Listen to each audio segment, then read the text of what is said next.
Namaskar. I am Dada Dharmavedananda. I was trained as a yogi just a little less than 50 years ago in Benares, India. Need to tell you a little bit about myself so you know who you're watching.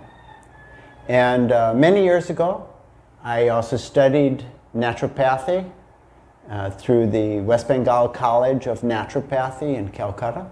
Got my diploma there. And then we started a center. Our first center was this one, which is in Cebu in the country of Maharlika. Maharlika is the original name of the Philippines. And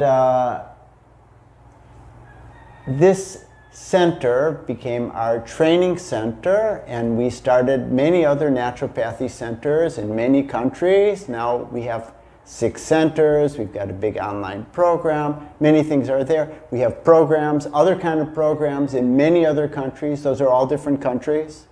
And we have treated thousands of patients. So that's just a little bit of background about me, because this is my first public video.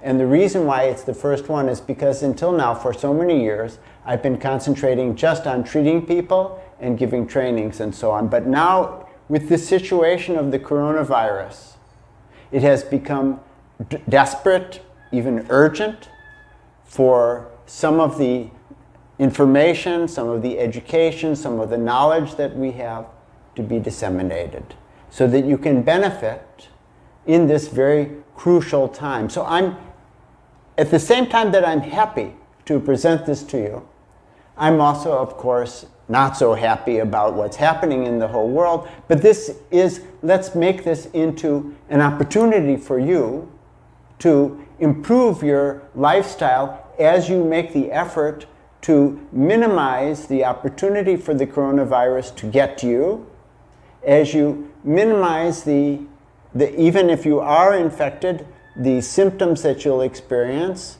and so that you can speed up the time of the cure. Over this series of videos, I'm going to be speaking about these different things. I'll be talking about food, I'll be talking about exercise, I'll be talking about water drinking, I'll be talking about oil, I'll be talking about brushing. There's many different things which are all very practical, very easy to do.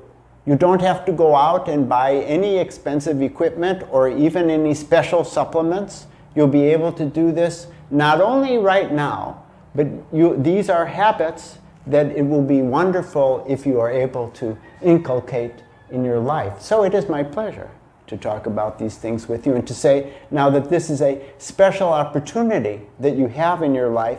So today, I want to talk with you especially about sleep and the change that needs to be made if you want to have a strong immune system for most people. Most people, they don't have a good sleeping habit, so I want to talk about how to get a deeper sleep, what is the best time to go to sleep, what is the best time to wake up, so that your life can be really very, very good and the immune system strong. So you will remember, most likely you will remember when you were a child, if your mother was okay around you and everything, when you were a child, whenever you got sick, so what did she say? What did she do? She would give you probably a hot drink, and then she would tell you to go to sleep. And this is because mothers all know that sleeping is the best thing to do when we're sick in order to heal our system. And because if we're not sleeping as much as is appropriate when we're sick, then instead other things will happen. We'll get nervous from the situation, especially if we don't sleep enough or we don't sleep in the right time. If we don't sleep in the right time, and this is the case with statistically the vast majority of people, they go to sleep too late. Maybe you have this habit that you sleep too late. So I want to give you some concept about what that does to your health. It's actually really disturbing because it's unnatural. When a person doesn't get enough sleep, then of course their nerves become a little bit gradually more and more frayed. And when the nerves are frayed, then easily misunderstanding will come. Somebody will say to me, if I haven't been sleeping enough, oh, you need to sleep a little bit more. What are you saying, I'll say. Are you telling me I don't sleep enough? What is your problem? It means my nerves are frayed and I'll start expressing myself in an unbalanced way. So what happens here is that we get a vicious cycle in between not getting enough sleep or poor sleep and stress. And as the stress increases, then it is more difficult for us to get proper sleep. And this just goes on, this cycle like this. Now, when we are feeling stress, as a person will feel increasing stress if they're not getting proper sleep, it's so fundamental, then the body shifts into what happens when one is stressed in nature. That happens in nature because there's some danger. And you know very well, when there's danger, then the person will shift into the fight or flight mode. So when there's the fight or flight mode, then it is necessary and important that the immune system is not overactive in that moment. The immune system doesn't feel the normal pains and aches so that it can run, it can fight, it doesn't want to be disturbed with those things at all. So the system flicks on the cortisol. Cortisol is a kind of steroid. This is a natural thing that happens when you feel stressed. Cortisol will increase, and that steroid effect, it helps you to dull whatever pains and aches you have in your body. You don't feel them. A steroid is, for example, when you've got a runner and his knees are going bad, so then he'll get injections of steroid so that he won't feel the pain in his knees and he can still run. So the cortisol has a similar effect. So as the cortisol increases, the person doesn't feel so much pain, but the stress is still there. And there comes a kind of habituation to the increased amount of cortisol in the body. And as the cortisol becomes more and habituated, it needs actually more stress to maintain it, because cortisol will come as a response to stress. So this is also a kind of vicious cycle.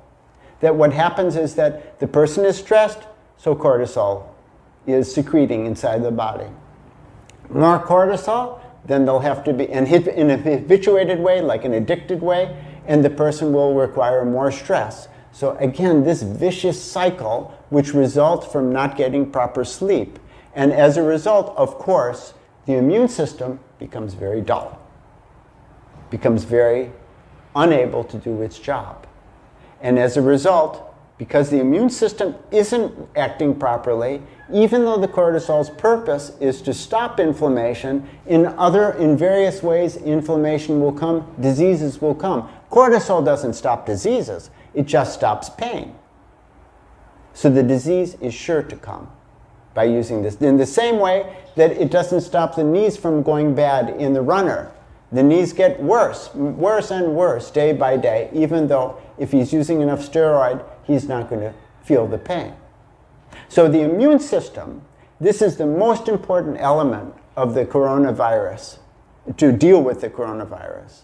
If our immune system, we don't want it to be inactive, we don't want it to be overactive, we want it to be just right, just ready to deal with whatever kinds of problems are coming. Now, what I'm talking to you about, it's coming deeply from all of the yogic science, which is thousands of years old. At the same time, these are very, very well documented and researched by plenty of major institutions in the world, like the University of California in Berkeley, like University of Geneva in Switzerland, like Harvard College.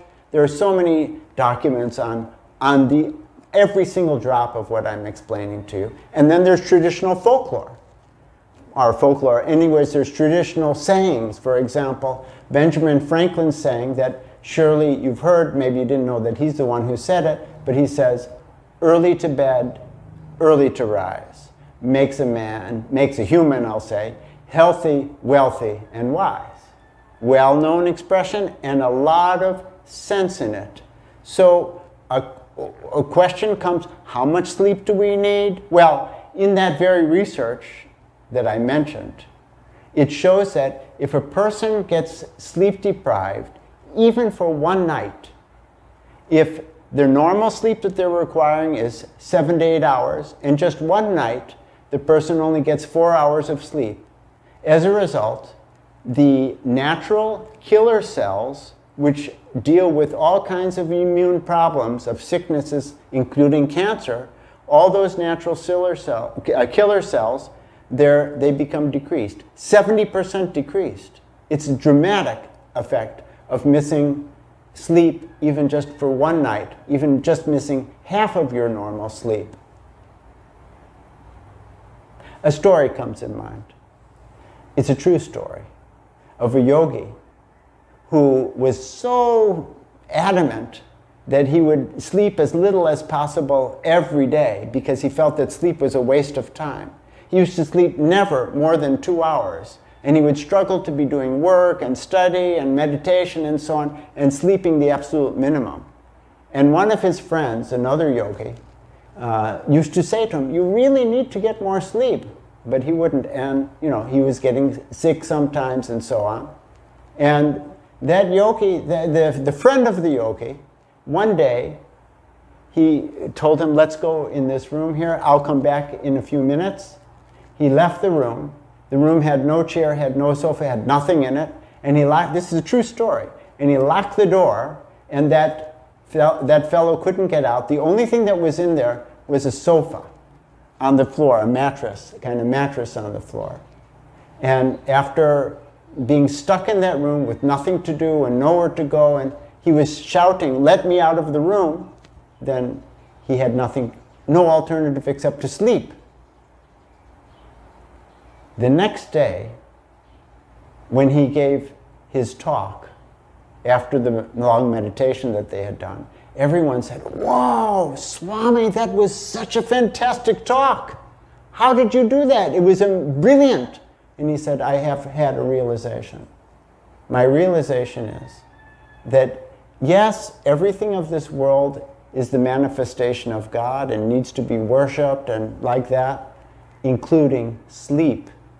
Now I finally understood that sleep is precious as well." That was a big realization in his life. That's a true story. Now, in my own life, I've had a little bit similar experience. It means to say that there was a time that I was extremely busy, day after day. This went on for about a month and a half, extremely busy touring. I was doing socioeconomic work. I hardly had any chance to get any reasonable amount of sleep any single day, high-level activity and so on. This went on. And I thought, well, somehow I'll manage, because the work was so super important. But as a result of that, I got pneumonia. Because when the immune system is weak, not only any disease can come, but especially diseases can come in the lungs. And coronavirus, just like the SARS virus of so many years ago, it is very much related to the lungs in most cases. So, sleep is so important. Actually, I've gone through 2 epidemics in my life. In another video, I'll talk to you about that. I have the experience, and that experience has showed me what to do when one is affected by the epidemic, and I was able to cure myself very quickly, and in the same way, I was able to help to cure many other persons around me. It was a fantastic experience. Maybe an experience I don't want to have again, but it helped me to learn so much and to be able to show other people. So now, what time do we need to sleep, and what time do we need to wake? Well, the first concept, which is clear in any research and also among the yogic disciplines, is that there should be a very good gap in between your last meal and your sleeping time. That very good gap should be, if possible, at least 2 hours, at least 1.5 hours. And to help that process, the process of the intense digestion, which is taking place just after your last meal, like after any meal, so that you're not affected by digestive gases when you're sleeping. Because if your digestion is going on, then gases are moving in your stomach, and those gases will be disturbing your nerves, and the nerves will be disturbing your brain, and they'll bring all kinds of images and what people will call normally nonsense dreaming. And you have a disturbed, you don't have a deep sleep. So it is important to facilitate this to take a walk after eating. But most of us in the coronavirus, or many of us, due to the quarantine, we cannot go out. So in this situation, I walk inside of a room. I pick the biggest room, open the windows, and move in there continuously for at least 15 minutes. If other people are there, very good, I'll be talking with them. Otherwise, I'll be contemplating. And so this is a crucial thing to start to do. After your last meal, don't start to rest, rather immediately take a walk, a gentle walk, for at least 15 or 20 minutes. So what time to sleep? The best hours of sleep, according to all the research, the deepest hours of sleep are between 10 p.m. and 12 midnight. This is the deeper sleep. It is said even that 1 hour during that time is equal to 2 hours at another time of the night. Whether it's equal to 2 hours or 1.5 hours, anyway, it's precious sleep. So that sleeping time is the most important, and for this reason, the sleep experts say that you should go to bed sometime between 8 and 10 p.m. So it's good if you can aim at 9 p.m. or 10 p.m. at the latest. Now I know that's a very big change for so many of you, because you're on the internet, and maybe you're not sleeping until midnight or 1 in the morning, and you're enjoying it, and then you're waking late in the morning. But this is very, very disturbing for the immune system. Early to bed, early to rise. If we need 7 to 8 hours of sleep, then that means that if we go to bed, for example, at 9:30 p.m. or 10 o'clock, then you can easily get up at 6 in the morning. Now, according to the yogis, the time when the sun is rising is very, very precious. They say that from 45 minutes before sunrise until 45 minutes after sunrise, this is the time of the maximum available energy from the sun. It's a very, very good time for doing meditation.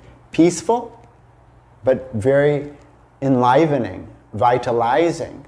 And the research has shown that anybody who will wake up late in the morning, regularly wake up late in the morning, they have greater tendency for depression, for pessimism, for negativity. These are research documents. Whereas on the other hand, if one wakes up in a good time, early time, then you become much, much more positive, much more happy, much more able. The student can study much better. These are the normal things. Now, this happens because all beings, all living beings, especially mammals, but really all living beings, we all have in our brain a kind of biological clock in the hypothalamus.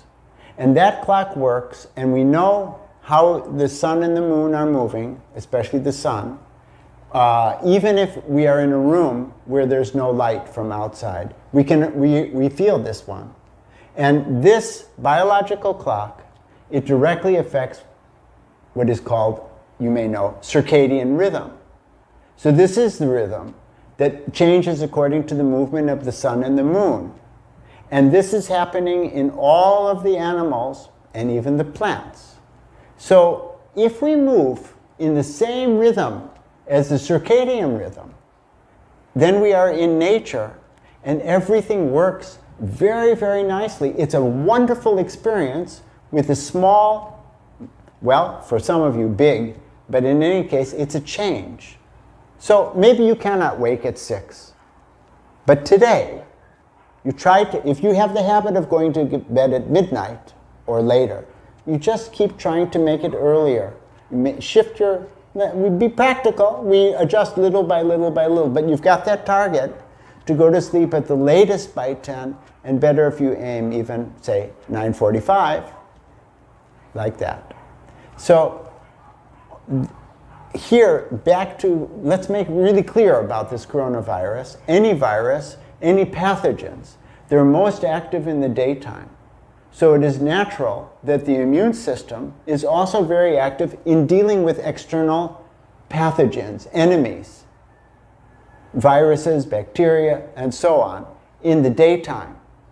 But in the nighttime, it's not very active like that, and rather it can completely internalize itself, and it can work on healing, and not only can, but it does work on healing everything within the body. It's not paying attention to the outside. It's cooler outside. It's dark outside.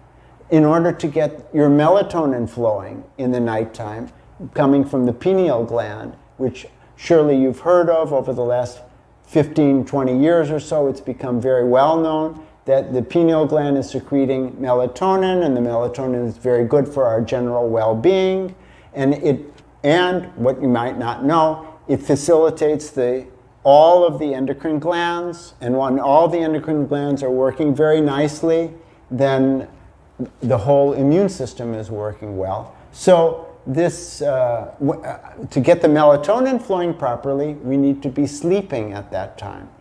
Between 11 p.m. and midnight, especially, it starts to flow, and that will only be if the room is quite dark. So this is another suggestion I'm giving to you in case your room is not dark in the night. Try to make sure that it is. Even so many things change in between the day and the night. For example, the liver, which is the #1 detoxing organ, it shrinks in the nighttime. You might not know that. So when it shrinks, then it's only dealing with itself, not with external stuff that is moving. This is why it's so important for us to have finished eating well enough in advance so the liver doesn't have to be active with dealing with toxins that are coming in from the digestive system. So it can really engage in internal healing and making the immune system stronger and stronger. Now, all the yogic masters, they all say that sleeping in the day and staying awake in the night is the source of maximum diseases, including not only cancer, they're very clear about that, diabetes, high blood pressure, so many, but especially viral diseases, viruses. So if you don't get enough sleep in the night, maybe you have no choice but to sleep in the daytime, but again, it's not a good habit. So we want to try to make it so that our sleep starts early enough, finishes in very good time when the sun is rising, if possible before the sun is rising, but you do it in the way which is most convenient and comfortable for you. You'll see a very, very a beautiful change coming in yourself in this way. And you will understand, for example, if you have the habit of drinking coffee in the morning, otherwise you're not awake and alert, it means you're not getting enough sleep. So the need for coffee, it'll disappear step by step. That caffeine, especially if you drink coffee as late as noontime, it's going to disturb you even in the nighttime. There's still a little bit of it left when you're trying to sleep in the nighttime. So now, if you have insomnia, if you have sleeping problems, now I want to make a little request to you that if you have questions about these things, especially if you have insomnia, please give a little comment below this YouTube and anything else that you want to ask about, because we are going to be deciding upon what subjects we are going to be making our coming parts, our episodes. Definitely I'll be talking about food and exercise and systematic lifestyle, and the more systematic our life can become, the more natural, strangely speaking, system and nature, they work perfectly together because nature is very systematic itself. And in this way, your energy will go up, your positivity will go up, your health will go up, and coronavirus will be out the door. So I'm looking forward to more and more discussion with you all, and I'm looking forward to explaining everything that you would like to know, how to make your immune system stronger, how to avoid the effect of the virus, how to minimize the effect of the virus on your system. I've explained about sleep, and I have other topics that I'll be covering. Thank you. I felt the need to make one little extra clip here, because even in the process of posting this video, I already started receiving some comments that maybe there's a conflict between what Dada Dharmavedananda said about lessening the need for sleep and what I have said so far. Let me make it very clear. I completely agree with everything that he had to say. The thing is that at present, it's crucial for all of you that you make your immune system strong.